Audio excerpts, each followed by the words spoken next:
Bom, como eu tinha falado para vocês, ia dar seguimento na segunda live que eu ia fazer para vocês. E o segundo assunto que eu queria abordar é da seguinte forma. No dia 11 de 5 de 2019, aconteceu um caso comigo, e esse caso foi uma excomunhão da igreja a qual eu pertencia, que era a Igreja de Jesus Cristo dos Santos dos Últimos Dias, mas mais conhecido como a Igreja dos Mormons. E eu vou explicar para vocês qual é o ponto que a igreja e as normas que ela toma para excomungar um membro da igreja. O problema é o seguinte: tem vários motivos. Este membro, ele tem que ter roubado, ser comprovado pela justiça comum. Segundo, ele tem que ter praticado algum outro crime de ser um estelionatário, ser comprovado, ou se não, algum crime. Mesmo que se ele praticar algum crime e for preso, dentro do que eu conheço, porque eu li tudo que você pensar do Estatuto da Igreja. Se este camarada, se este membro, por exemplo, roubar, matar, for fragado e ele for preso, e ele estiver fora da jurisdição dele, que não seja a ala, que eles chamam de ala, e se ele for preso no outro estado, essas autoridades da igreja ela não pode excomungar ele enquanto, por exemplo, ele estiver preso. Ele precisa passar a condenação dele para depois, quando ele voltar da igreja, fazer um conselho, chamar ele e colocar ele em um conselho que é basicamente aí por volta de 13 membros. Há uma votação e depois tem que informar ele que é o seguinte, que ele está sendo excomungado. Então este cara precisa ser um monstro para ele ser excomungado. Resultado, ele precisa, a excomunhão dentro da igreja, seja católica, seja evangélica, seja qualquer dominação religiosa, ela tem que ser um assunto muito sério em relação à excomunhão dessa pessoa. Então, quando eu anunciei que estava sendo excomungado, muitas pessoas, amigo meu, membro da igreja, me perguntavam, mas por que, Vidal? E eu precisava ficar em silêncio porque as pessoas não aceitavam. Mas eu tive que esperar um ano, e eu vou explicar para vocês agora, baseado em documento que eu tenho autorizado pelas autoridades do meu país. Agora eu posso falar. Eu fui excomungado pela seguinte maneira. O primeiro fato, eu conheci uma pessoa dentro da igreja, de um grupo que eu pertencia. Então é o seguinte, uma pessoa de cores brancas, mãe e filhas, e a partir daí, quando uma filha me conheceu mesmo com a distância de 100 metros, ela passou a discriminar. E ela passou a falar, me chamar de negro através do celular, através de mensagem. Eu entrei em contato com a mãe dela, eu falei o assunto e eles se reuniram em família, sobrinha, cunhado, e falaram que o assunto era muito sério. Como eles ficaram com medo de eu entrar com o processo, e eu não ameacei, mas pelo conhecimento que mesmo com suas ignorâncias, eles sabiam qual era o crime que tinham praticado, ficaram com medo. Então partiram para outra linha de acusação. E dentro dessas acusações, me acusaram de muitas coisas, mas muitas coisas. Nunca me chamaram de pastor e nunca me chamaram de bispo. Mas o resto, vocês não têm uma ideia do que chamaram. Então é o seguinte, fizeram ligações, e eu vou dizer nome aqui, eu vou citar nome. fizeram ligações para um presidente da estaca no estado do Ceará, Sobral, por nome Ângelo Bruno Luca de Oliveira. Eu vou dar nome para que depois, quando eu soltar essa live, alguém não achar que seja fake news. Não. Depois se juntaram com outro bispo chamado Marcelo Conceição. Além de bispo, é um bacharel em direito. E por que eu estou falando isso? Eu estou falando porque ele é conhecedor das leis, então uma pessoa leiga possa até praticar esse tipo de crime porque eles não conhecem a lei.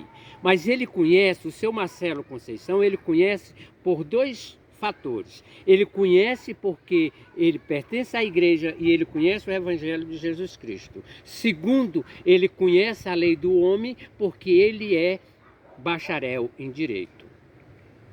Então, assim, formário que vocês vão analisar com esses telefonemas que deram para o Ceará, com os telefonemas e com as reuniões que eles se juntaram na cidade a qual eles pertencem lá, que é aqui em São Paulo, e eu vou dizer mais, cidade de Mauá, tá? Então é o seguinte, houve uma trama todinha para me tirar da igreja e foi o que aconteceu. Então é o seguinte, por que isso que eu estou falando? Porque lá no passado as pessoas falavam e tem comprovado no livro de Mórmon que a discriminação do negro na igreja, os negros na igreja não poder receber o sacerdócio. E hoje, quando se fala desse assunto, as autoridades procuram encobrir um erro. Não é assim. Esse não é o Evangelho de Cristo. Mas existe a discriminação. Dentro da igreja existe. Agora tem outro fator mais sério. O membro também que não paga o dízimo é o seguinte, ele não pode entrar no templo. E este foi o motivo. Por que eu digo motivo? Vou dar o terceiro nome.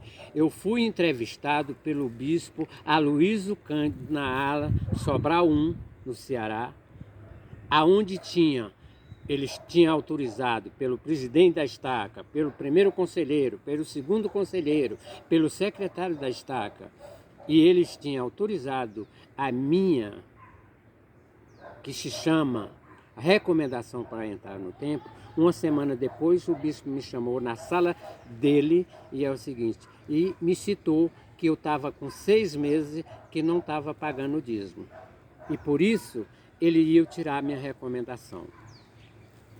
Ele não perguntou se eu estava ganhando dinheiro, se eu estava desempregado, não quiseram nem saber. E nisso virou um processo até, por exemplo, vir me excomungar da igreja. Então, se alguém achar que eu estou chorando e estou fazendo essa live porque estou lamentando, não, de jeito nenhum.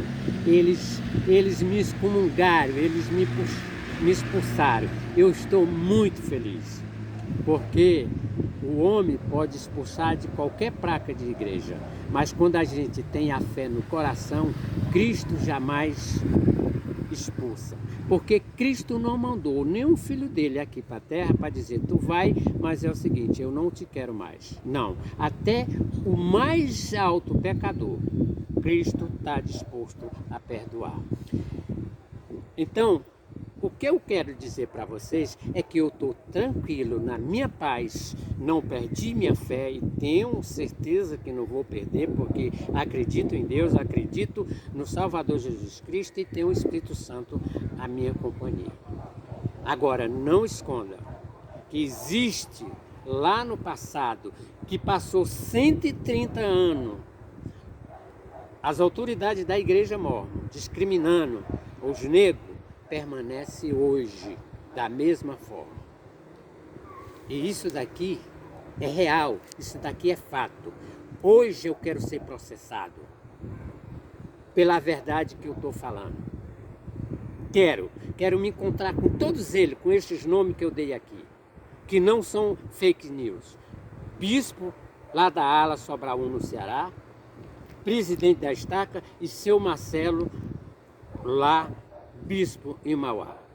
Eu quero que eles se juntem como eles se juntaram tudinho, até se juntaram, me convidando, as pessoas que me chamaram de nego, que depois teve um aconselhamento que era crime, me chamaram para me jantar na casa delas, mas eu já sei o que era que estava traçado a meu respeito. Então, gente, é um desabafo de uma verdade. Quero dizer mais, me sustentei esse tempo todo porque tem muita gente boa dentro da igreja.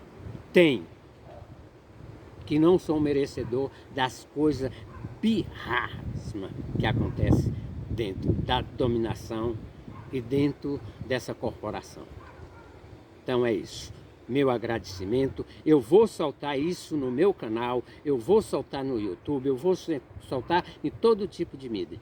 E quem puder reforçar isso daí, é o seguinte, eu agradeço muito. Essa igreja, eu já descobri por muita coisa que é o seguinte, que a gente só pode aceitar o que a liderança quer. Se você achar qualquer coisa errada e você se manifestar, você é excomungado, você é expulso. E você é excluído da igreja. Só que tem uma coisa, ela só exclui seu nome da igreja depois de 100 anos. Porque enquanto, por exemplo, você não completar 100 anos, a igreja está lá com seu nome e cria número para que você, é o seguinte, eles recebam e fiquem isento dos tributos pagos em qualquer país. Então é isso aí.